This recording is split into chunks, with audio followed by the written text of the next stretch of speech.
প্রশংসা আল্লাহ সুবহানাহু ওয়া তাআলা দুরূদ ও সালাম বর্ষিত নবী মুহাম্মদ সাল্লাল্লাহু আলাইহি ওয়াসাল্লামের উপরে। আমরা আগে সংক্ষিপ্ত হাদিসটুকু শুনবো, তারপর যদি ব্যাখ্যা অতিরিক্ত কিছু বলার দরকার হয় বলবো ইনশাআল্লাহ তাআলা।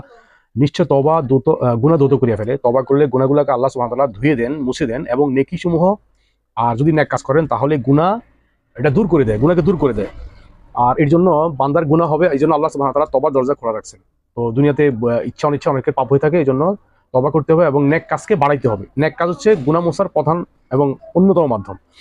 আর বান্দা আরামের সময় যখন তার প্রভুকে স্মরণ করে, আপনি যখন আরামের অবস্থায় আছেন, টাকা পয়সা, ভালো ব্যবসা, ভালো চাকরি, আপনার কোনো অবমন্ডন নাই, মানে সাচ্ছল্য, যখন আপনার মানে সচ্ছল থাকেন, তখন তিনি বিপদের সময় প্রভুকে স্মরণ করে, তখন তিনি বিপদের সময় তাকে রক্ষা করেন।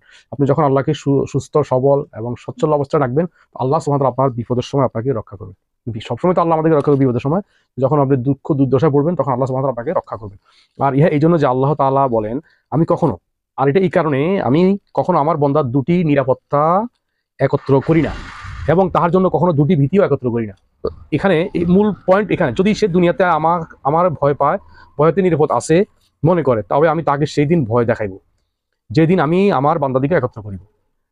আর যদি সে আমাকে দুনিয়াতে ভয় করে, তবে আমি সেদিন আমার বান্দাদেরকে জান্নাতে একত্রিত করিব, সেদিন তাহাকে নিরাপদ রাখিব। তাহার জন্য নিরাপত্তা স্থায়ী হবে এবং যাদিকে আমি ধ্বংস করিব তাহাদের মধ্যে তাহাকে ধ্বংস করিব না। এই হাদিসটা নুয়াইম শাদ্দাদ ইবনে আওস রাদিয়াল্লাহু আনহু সংগ্রহ করছেন। তো এখানে বলেছে যে দুনিয়াতে তাকে দুইটা নিরাপত্তা দিই না, একত্রিত না, কখনো দুটি ভিতরে একত্রিত, মানে তাকে দুইটা নিরাপত্তা একসাথে দেয় না, মানে দুনিয়াতেও একদম নিরাপদ থাকবে এবং আখিরাতে নিরাপদ থাকবে, এরকম হয় না।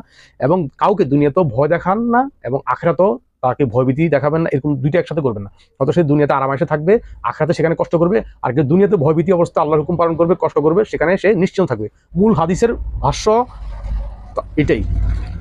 এখন যদি সে যেদিন ভয় দেখাবে, যেদিন আমি আমার বান্দাকে একত্রিত করব, আর যদি সে আমাকে দুনিয়াতে ভয় করে, আমি যেদিন আমার বান্দাকে জান্নাতে প্রবেশ করবো সেদিন তাকেও নিরাপদে রাখিব। আল্লাহ সুবহানাহু ওয়া তাআলা, আপনি যদি দুনিয়াতে থেকে অন্যায় অপরাধ করে থাকেন এবং মৃত্যুর পরে কোনো হিসাবের তোয়াক্কা না করেন, তাহলে আপনি দুনিয়াতে নিঃসন্দেহে নিরাপত্তা পাইলেন, মৃত্যুর পর আপনি অনিরাপত্তায় ভুগবেন এবং যেদিন জাহান্নামে দেওয়া হবে তাদেরকে, আপনাকেও তাদের সাথে দেওয়া হবে।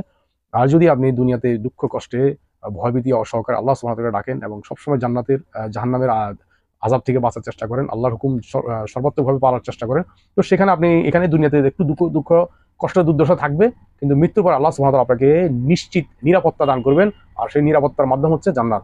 তাহলে গুনাহ ইচ্ছা অনিচ্ছা হয়ে যায়, তাহলে নেকি সমূহ গুনাহগুলোকে মুছে দেয়। তো আমরা বেশি, এই জন্য গতকালকে আমি এই আরেকটা হাদিসের উপরে গুরুত্ব আরোপ করেছিলাম যে আমাদেরকে নেক আমল বাড়াতে হবে। যদি আমরা নেক আমল বাড়াই তাহলে গুনাহ অটোমেটিক দূরে চলে যাবে। আপনি যদি সারাদিন ব্যস্ত থাকেন, আপনি যদি 5 ওয়াক্ত নামাজের রুটিন করে থাকেন যে আমাকে 5 ওয়াক্ত নামাজ আমাকে সময় মতো পড়তে হবে, তাহলে আপনার বন্ধুরা আড্ডা দিতে বলতে হবে আমার সম্ভব না।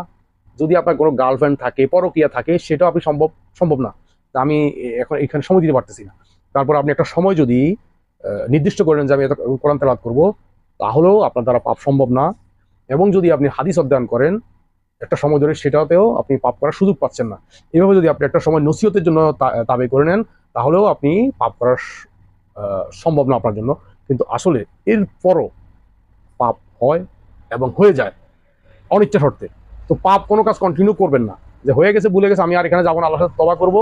এরপরও যদি হয়ে যায় আল্লাহ সুবহানাহু ওয়া তাআলা অবশ্যই দয়া পরশ আমাকে ক্ষমা করবেন। আর নিজের মৃত্যুর পরে জিন্দেগির জন্য আমাদেরকে পাথর সংগ্রহ করতে হবে। এই জন্য সর্বোচ্চ চেষ্টা চালাতে হবে বিবি এবং বাচ্চা দিকে। তারা আমার টাকা দিয়ে ভরণ পোষণ তাদেরকে আমি করতে হয় এবং তাদের উল্টাপাল্টার জন্য আমাকে জবাব দিতে করবেন। আমার মা কি করছে, আমার বাবা কি করছে, এটা আমার জন্য ধরবেন না।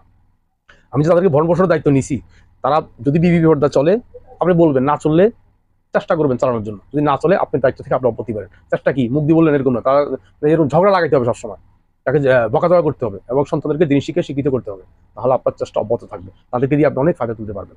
আর যদি আপনি বলেন যে না আমি যা নামাজ কালাম পড়লাম, দাড়ি টুপি রাখছি, আমি যথেষ্ট না, যথেষ্ট না। আপনাকে পরিপূর্ণভাবে ফায়দা তুলতে হলে দুই বাচ্চা আপনাকে যথেষ্ট তাদেরকে ইয়াতে রাখতে হবে, কাউন্সিলিং এ রাখতে হবে, তাহলে আল্লাহ সুবহানাহু ওয়া তাআলা আপনাকে এবং তাদেরকে উভয়কে ভালো আমল করার এবং তাদেরকে উভয় জান্নাতে একসাথে রাখতে হবে। আল্লাহ সুবহানাহু ওয়া তাআলা আমাদেরকে এই কথাগুলো আমল করার তৌফিক দান করুন। আমার তৌফিক ইল্লাহি বিল্লাহ। আসসালামু